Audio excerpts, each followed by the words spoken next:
Welcome back, YouTube, to another episode of Beyond the Manual. If you're building an LS engine for your car, chances are, if you're not running a stock front accessory drive system, you're probably online looking at your options going, whoa, this could cost me just as much as my whole motor, depending on what you're doing. In today's video, we're going to review and open up some of the parts to Bill's Hot Rod Front LS Accessory Kit.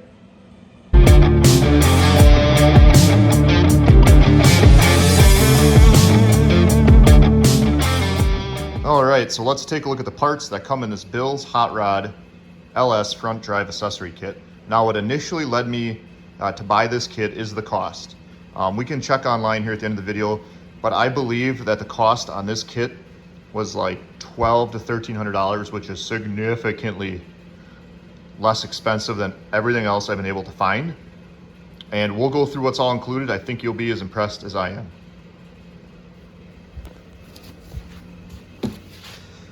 First product we're going to look at here is this aluminum power steering remote reservoir. So that is part of the kit that I ordered with the remote tank. Let's take a look in here. It looks like we do get some Speedway clamps and a key. So it's some of those. Hose, and then the aluminum tank itself. Nothing special there. I might even sell this one and buy a flat black one just for my build, but that's all right. Looking next at the power steering pump. This is, yep, it is a Tough Stuff pump. Let's see. Looks like it's packaged fairly well. Now, I do know that this does not come with the pulley. That is a separate item. That is actually the piece that is on back order. But Speedway was very good to work with. They don't sponsor the channel, I'm not just saying that, but their customer support was able to get the rest of this kit shipped and let them know just to ship that pulley separate, which is great because it gets me going hopefully sooner on that. This is going on that LS 6-liter under that cover. Next up in the kit, let's take a look. This is a Dorman product, Harmonic balancer. The box took a little bit of abuse. This one did not have much packaging, as you can see. I believe this is pretty much your typical aftermarket Harmonic balancer. Everything looks like it did survive though, so that's good. So there's some lower cost pieces to this kit, but there are also some higher end stuff that they include in it. And for the price, I think it is a really nice mix that they include with this kit. Next up is the air conditioning compressor. This is a 709 Sandon. Looks like it's actually supplied by Vintage Air.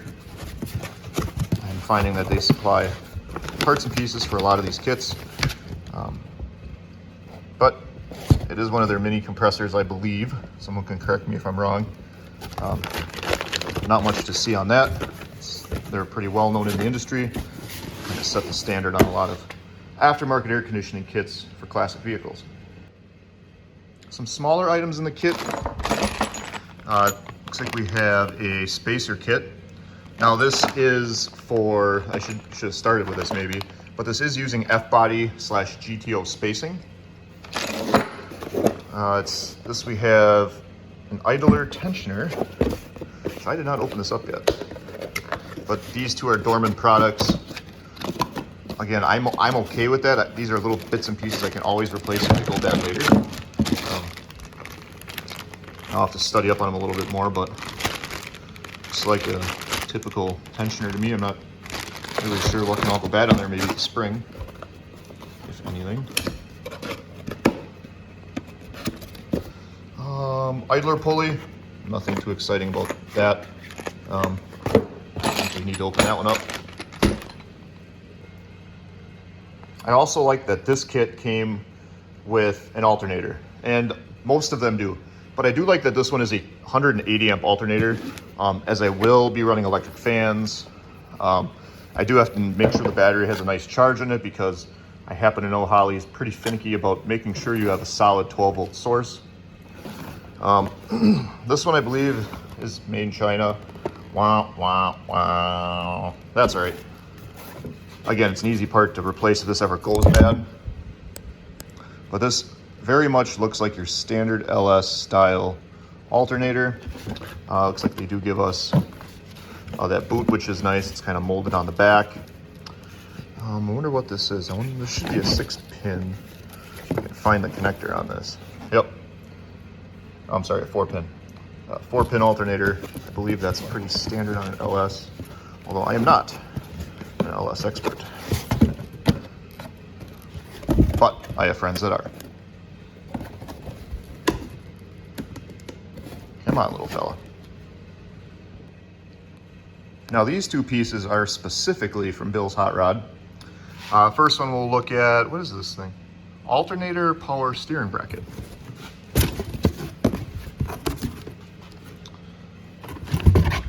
I already did have this opened up. It was just too much to do while trying to film with my crappy little camera here. But it was shoved and wrapped full of that packing paper.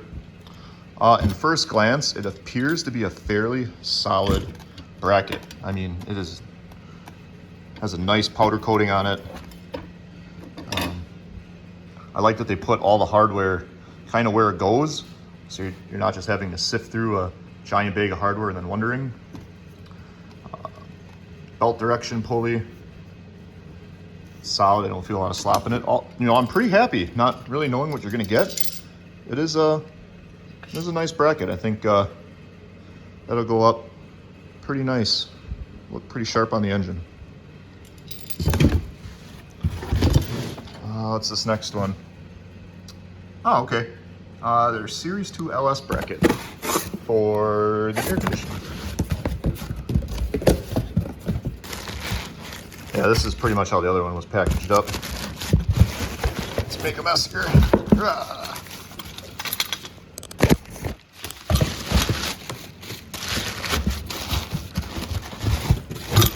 There we go.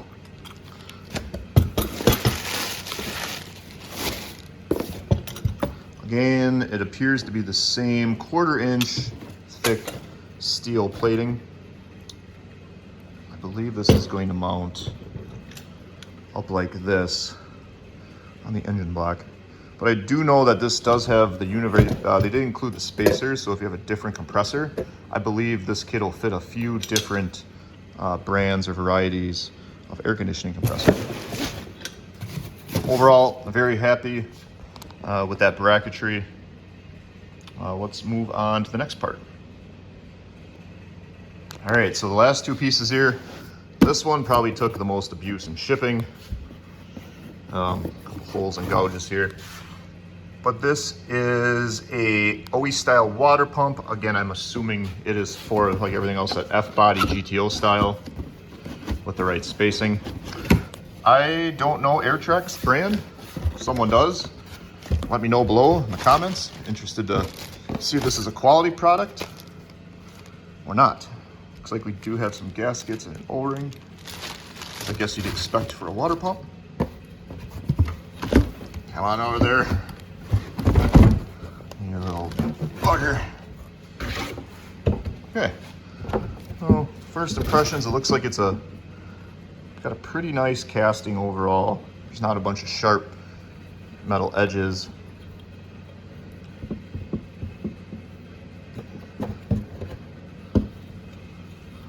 Let's take a look at the back. That'll kind of be the tell. Yeah, so these could probably be ported a little bit just to help flow. I don't know if you can see that there, but there's a few little burrs here that we can take and smooth down before installing, which I think we will do. Otherwise, it looks like it survived. That's great. Okay, now the other nice thing I like about this kit is not only did they include a belt, but if you install the kit as directed, this belt is supposed to be the correct length to fit and to be under the right tension. Again, you can kind of see the part number there's a sticker over it, but that is a Gates belt. Pretty happy with that. And that's really it for the kit. I hope you found this interesting. I know I did. There was not a video like this when I made this purchase. So if you like this video, please like and subscribe. It helps me in the channel, helps me stay motivated to make more videos like this for you. And until next time, thank you for watching Beyond the Manual.